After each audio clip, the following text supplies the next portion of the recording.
they were Hello building guys, back towards. again. AEW Doing tends to book a like the main ladder event match between is Edge like and John towards the end, Cena and they here, just Dead kind of build Reckoning upward. 2. It's very, So, I guess, New I Japan. We would were say talking about that appreciate you recently. guys. Thank you for checking out the Sometimes I video. think that You approach can works better. definitely Sometimes check I think out the my WWE other one does, content where you as can many kind of times, big match. I many keep hitting my topics, but I microphone. have a lot of Big wrestling match, matches and on then there from Dead Reckoning 2. slightly smaller match, bathroom break, big More will be match. coming as soon That as kind of possible. like you scale downward and then keep going back and up, and Just it's like kind of highs and listening to lows. some audio But here. So, you know, it's hard to tell because if you what happens switch this here. pay-per-view around and you watch it for the first time, then maybe that would have been a mistake. The Maybe it would have been like AEW too much of a downer, and Dynasty people would have show. been exhausted or something. I don't know. I guess it was But I think the like Young Bucks being blocked. champions makes sense. I think that their partnership with Jack Perry makes sense. I'm hoping that all parties have learned from their mistakes of this CM Punk situation, and that Punk is not going to cause any problems, that Jack Perry realizes that maybe the glass thing was handled very poorly on his end too, and that we could all just move on, because you know, pro wrestling is one of those weird things where it's like things can stick forever, or it can just be like, all right, that's enough, move on. And I'd rather this be one of the latter situations. Latter, not ladder, with the ladder match. But yeah, two good matches right after each other, and then we had our main event.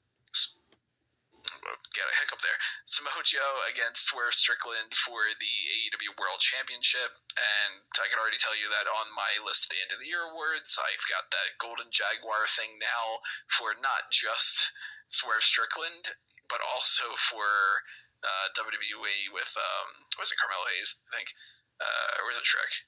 It was one of those guys, I think.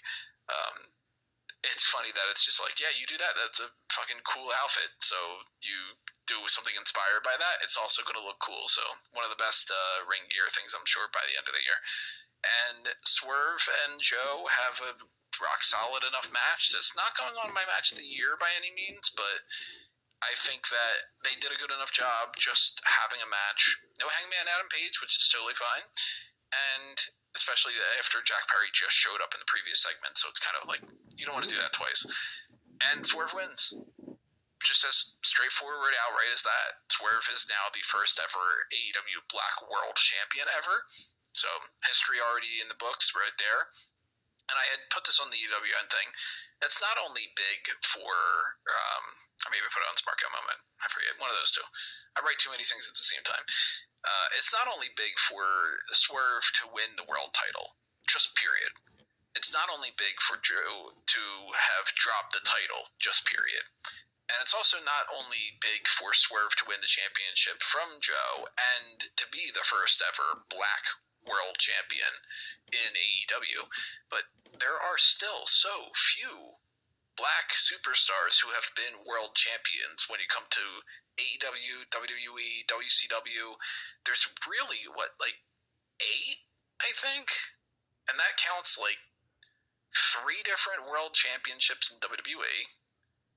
I guess 4, technically, if you count the 2 different world heavyweight championships are separate, but that's still just stupid to me.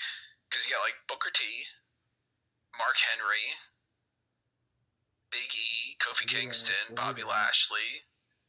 You know, you got